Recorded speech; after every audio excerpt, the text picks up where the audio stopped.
Welcome back. If you're just joining us, you're watching the news at 10 live on Channels Television. A reminder of our major stories.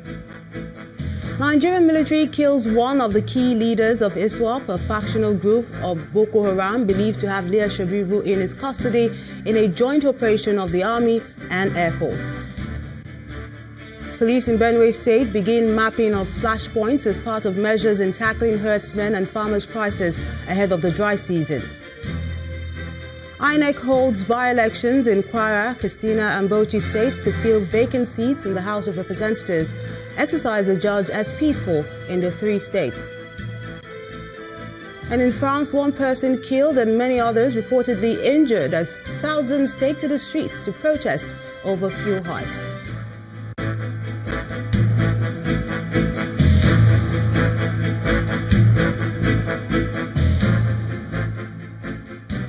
There's more information for you on channelstv.com and go to youtube.com/channelsweb to see our videos. Watch us on your mobile device via your browser or download the Channels TV app for Android and iOS devices from their respective stores. And besides giving you access to news updates on the go, the Channels TV and Channels 24 app has an eyewitness feature, so you can use it to share those pictures, videos, or news of happenings around you. Just install the app and tap and swipe to reveal the menu and follow the instructions. We continue with politics. The presidential campaign candidate of the People's Democratic Party and the former Vice President of Nigeria, Atiku Abubakar, will begin his 2019 election campaign with the launch of his policy document on Monday.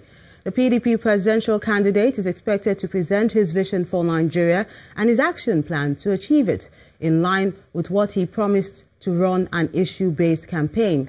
According to a statement from his media office, Mr. Abubakar offers a simple message of unity and that the Nigerian people can begin anew to create a prosperous, secure future and a better life for every Nigerian. The statement adds that the policy document focuses on creating jobs, ensuring security, growing businesses, developing power, water, agriculture, education, infrastructure, and women empowerment. Political parties are anxious to kick off their campaigns ahead of the 2019 general elections, and they may not need to wait any longer. And this is because the embargo placed on the campaigns by the Independent National Electoral Commission, INEC, expires tomorrow. That's November the 18th. However, there are concerns that if not effectively checked, the issue of hate speech may have an adverse effect on the polity ahead of the polls. To examine the consequences of this is the Director General of the National Orientation Agency, Mr. Gaba Abari. He's joining us all the way from Rabat in Morocco. You're welcome to the news at 10. Thank you very much. A very good evening. Now, your agency has been engaged in the campaign against hate speeches, but the crunch time begins from tomorrow. Do you think your agency has done enough to check this trend? Thank you very much. I think there is nothing that could be said to be enough on matters like this. The campaigns are beginning tomorrow. For more than 1 year, the National Orientation Agency has been campaigning against hate speeches through the use of the social media, our social advocacy and political advocacy programs on our local government assemblies. But you see, there is actually a very serious concern, not only on hate speech, but on fake news and the use of intemperate language. And these are all things that put together can lead to political crisis. What we are trying to do at this time, as we have always done, is to ensure that politicians live up to the rules of the game so that personal self-interest will not be put over and above that of the nation. And in this respect, as recently as 3-4 days ago before I left, we organized the launching of a compendium of 100 years of Nigeria's history, what we call Compendiums on National Bonding.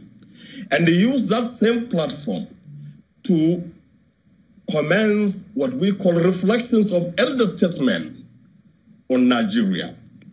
These reflections are aimed at specifically bringing in elder statesmen to talk peace, non-partisan people, mainly national icons, to talk peace, to appeal to our politicians and the political class in particular, who seem to have learned nothing and forgotten nothing, if the telltale signs of what we are seeing today are anything to go by.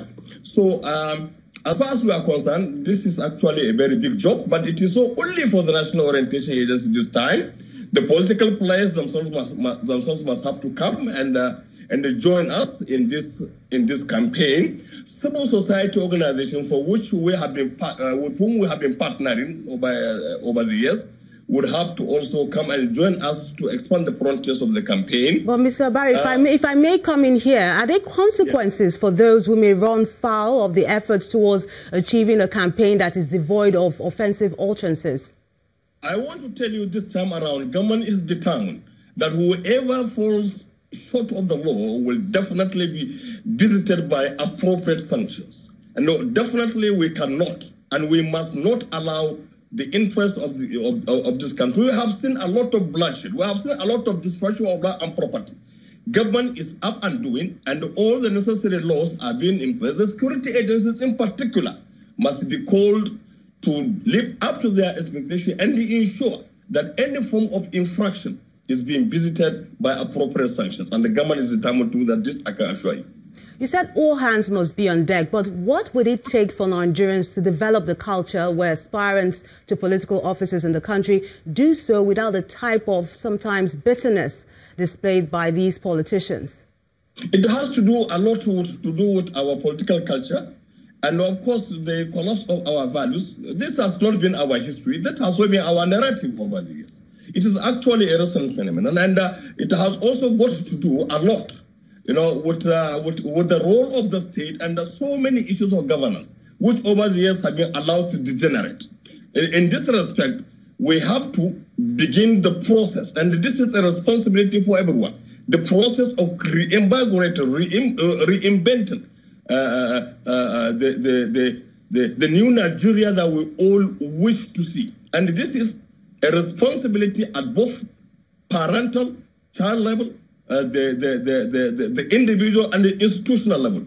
The Nigerian state is increasingly becoming more and more, it's becoming overwhelmed, clearly, from all manner of distractions, and all citizens that wish this country well must have to come and join hands together so that we begin the process of creating the kind of society that we all wish to see. Democracy is so all about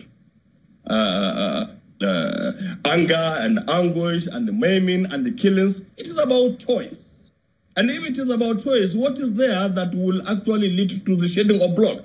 And this is why we are saying that parents must have to play a role. Political parties themselves must actually live by their own code of conduct. There is a code of conduct that the political parties under the Inter-Party Advisory Council had developed for themselves. And this conduct is just not for the fun of it. It must be adhered to strictly. Then the security agencies themselves must also assist by ensuring that laws are applied and applied appropriately with no scapegoat and no sacred cows. No sacred cows whatsoever. Whoever infringes on the law must have the laws applied to him appropriately. Perhaps in the past, people have done this, have committed these crimes and have gone scot-free. This time around, if we are really serious, we must have to begin the process of heavily applying sanctions for all manners of infractions. Mr. Garba Abari, I think that's a good way to leave it. The Director General of the NOA, a pleasure speaking with us on the News at 10. My pleasure. Thank you very much. We're still talking politics. Some young aspirants who lost out in the just concluded party primaries have been lamenting how they lost out despite the recent passage of the Not Too Young to Run bill.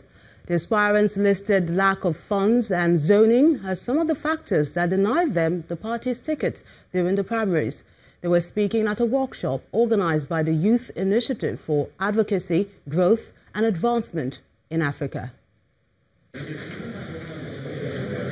Nigerian youth clamored for political inclusion, and that gave birth to the Not Too Young to Run law.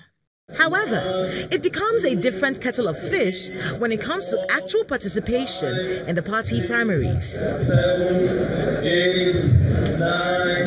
At this experience sharing forum, some of the aspirants explained how they lost out in the battle for party tickets. You have to have money to do politics. You cannot run away from that. Yes, the kind of money we're talking about here is not just about the purchase of form, but we're talking about sponsorship in terms of, logistics.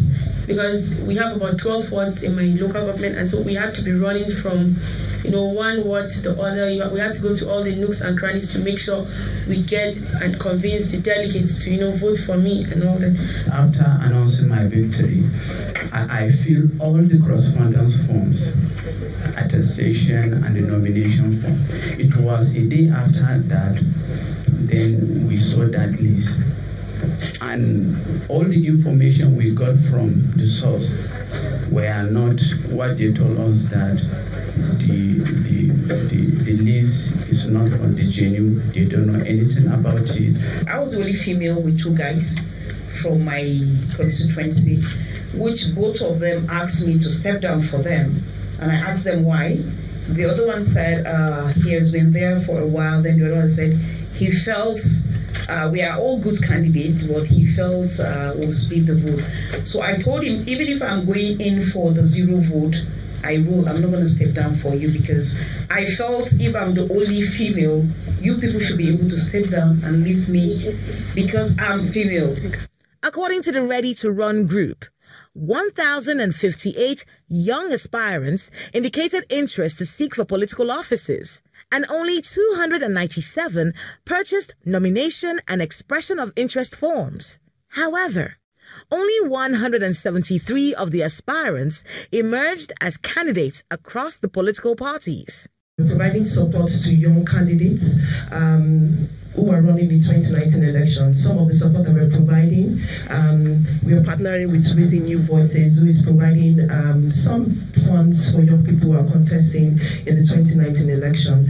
We are also providing visibility to young candidates using our platform, the Ready to Run platform. We have TV and radio shows where we invite young candidates to come talk about their candidacy, share their manifesto. The lessons learned from the party primaries provide an opportunity for young people to understand the intricacies involved in the emergence of political candidates. Hopefully, these lessons will come in handy in subsequent elections. When the news at 10 returns, Central Bank of Nigeria's Monetary Policy Committee shifts its last rate decision meeting for 2018 by 1 day. That's on Business News. Join us again.